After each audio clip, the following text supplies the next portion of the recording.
Wings.and.Water was early February 2015.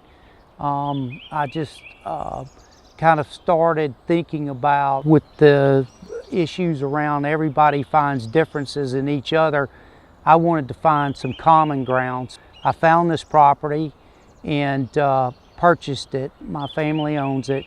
It's about 110 acres. And then I set it up to bring kids from the urban environment, inner city. So Wings.and.Water, the mission is basically expose urban youth to the wonders of the great outdoors.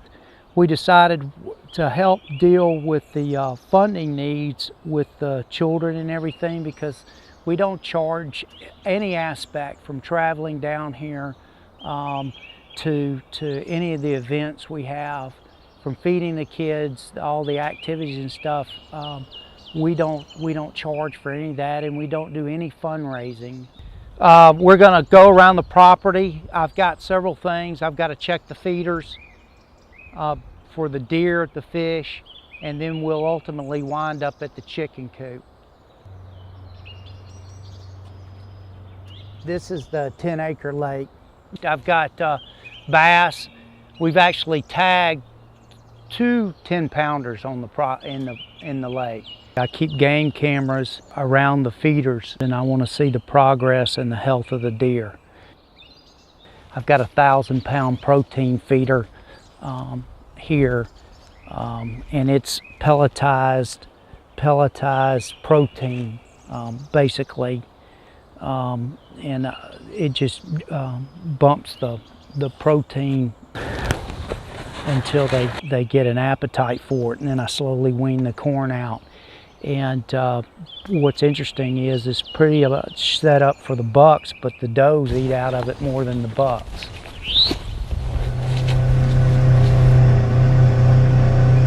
Got everything from Fuyu or Asiatic persimmons to Arkansas black apples. And also I've got 2 different types of pears in here as well. And again, this is to feed the game. At some point, we'll probably have to fence these off so they can mature a little bit. They're in tree tubes. This helps stimulate the growth as well as protect them. Doesn't protect them from the fire ants. I've got to do some work here dealing with the fire ant population. And I've got 3 or 4 of these groves are planted strategically around the property. So I put this wiring up so it gives me an idea how hard the deer are coming in here and grazing, because they can't get in to feed in this area. Basically, it shows where, if it wasn't eaten, how high it would be. And then I look over in specific areas, I can see how much grazing has been taking place. Here's one of my Texas Hunter 1,000-pound corn feeders. We'll run a test on it.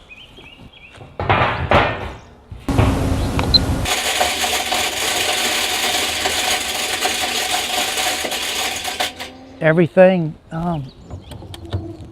appears as it should. We'll go on to the chicken coop now. That's the backside of my 400-yard range. I've got a variety of rifles. Oddly enough, I pretty much, when I do hunt, I bow hunt.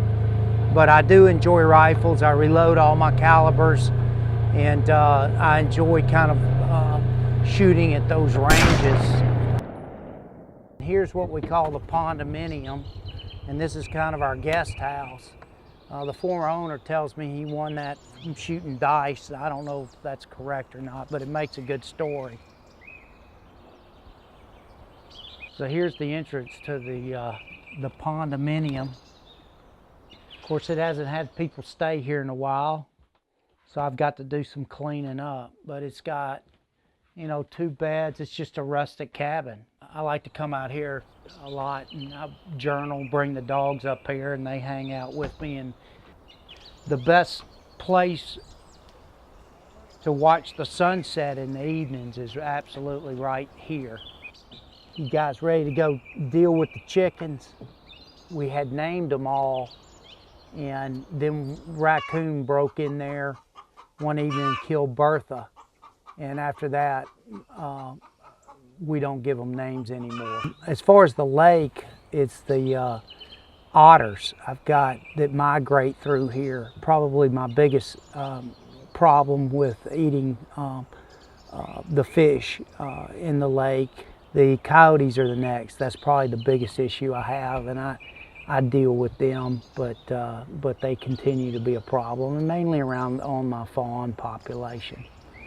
This was an old quail flight pen that housed quail that were being put out on the place for guests to hunt, and I've turned it into, it makes an excellent chicken coop, and that's exactly what I've turned it into. We decided to help deal with the funding needs with the children and everything, and so we started private labeling a variety of products, and one happens to be these pair of scissors. They're private labeled. You see the name Wings.and.Water, and they're just a decent pair of scissors for use around the property. Everything from cutting the bag open for the chicken feed to cleaning fish.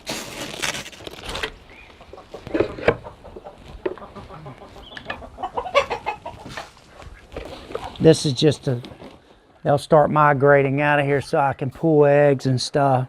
The duck, I had two. I had Squeak and Pip. And we had two with the intention of letting them out into the lake. But the coyote population around here, anytime I've gotten a chicken get loose that I can't get back in, it's not here for very long. And so we just decided that the ducks need to stay in with the chickens.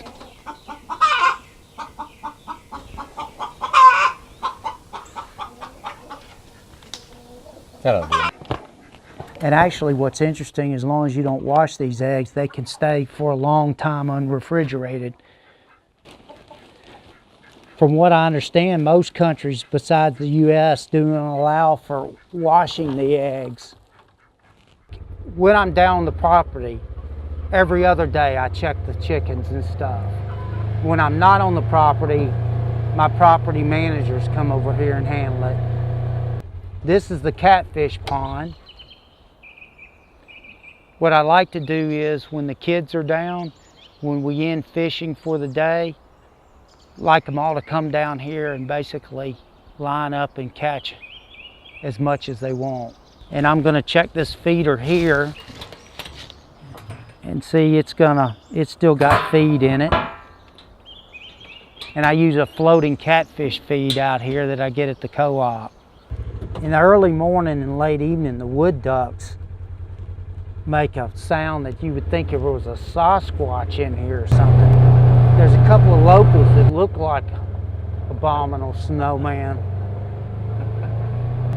Now we're coming up on the backside of a field, which I've got bucks making a scrape over here. And as far as setting up dominance and parameters, you've got, and they've actually broken that one off, but down here you can see they've got two scrapes. Okay, this is a scrape made by a buck.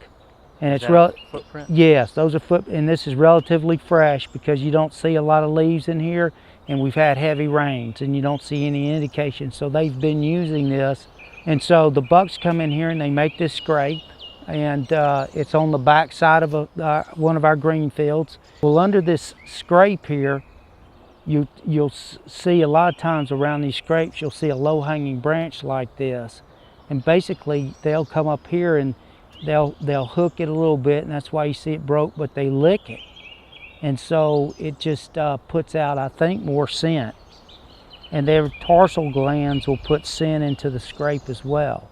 And again, it's just basically letting the does know that there's an active buck in the area, as well as setting up territory. A lot of pictures of Bo on these cameras too. He poses for them regularly. This is another one of my, it's about a 3-acre. And this one has in it, let me stop a second. They're called tubers here, known as deer radishes. And it's like a turnip. The deer will eat these tops off. and then eventually they'll start eating the tuber itself. So they're beneficial for that. Also, when they decay, they put a lot of nitrogen back into the soil.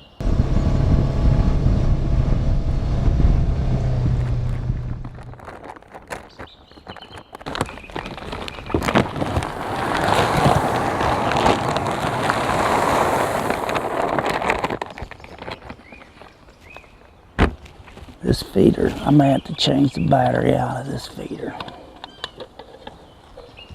Yeah. All right, y'all may want to step back.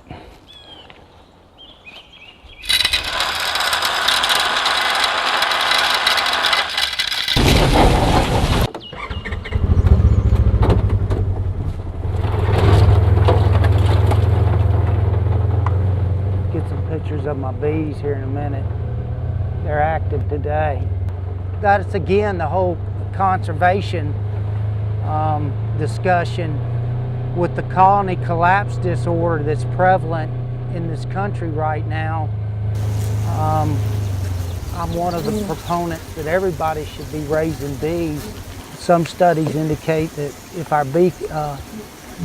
our bees disappear, human life as itself will disappear, which there is some merit, because your yields with having bees on the property with your crops is some 35% higher than without bees. So we keep bees not only to help them, but to help us as well. I'm down to a couple of hives right now, and I'll have as many as 5 during the season. What's the season? Season's during our growing season, basically. Fall, spring, summer. I'll build up my hives substantially during that period of time to help with the pollination. Now, during the winter months, I've been cutting this field in with the tractor to try to get the weeds killed off by turning it constantly with a disc. Basically what we're going to do, and this is very, very important if you're going to plant anything, even in your gardens, and that's to take soil samples. And I have it with the local co-op. I bag it, and then it gets sent off, so I get an analysis back on how much lime I have to put down in fertilizer. And that's very, very important for a couple of reasons. Number one is, obviously, if you know how much fertilizer and lime you have to put down, that saves money in the long run. You're not guessing. And the second thing is, which is as important, if not more, it helps maximize the yields of what you're growing. So what we're going to do is we're going to come around here and we're just going to dig down, gather up a trowel full, and we're going to do that in 5 or so spots. Try to keep some of the roots out of it, get it as clean as possible. And we're trying to get a sample.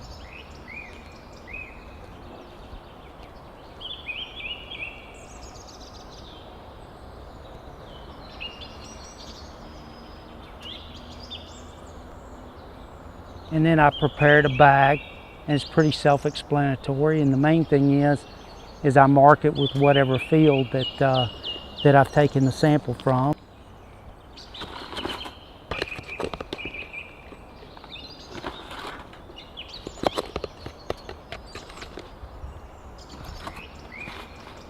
Okay. And then I'll just seal it up and I'll drop it off at the local co-op in a week. About a week later, I'll get about 7 days later, they'll call me, and I'll get a sheet back that basically has all the analysis that I need in order to put the correct amount of lime and fertilizer down.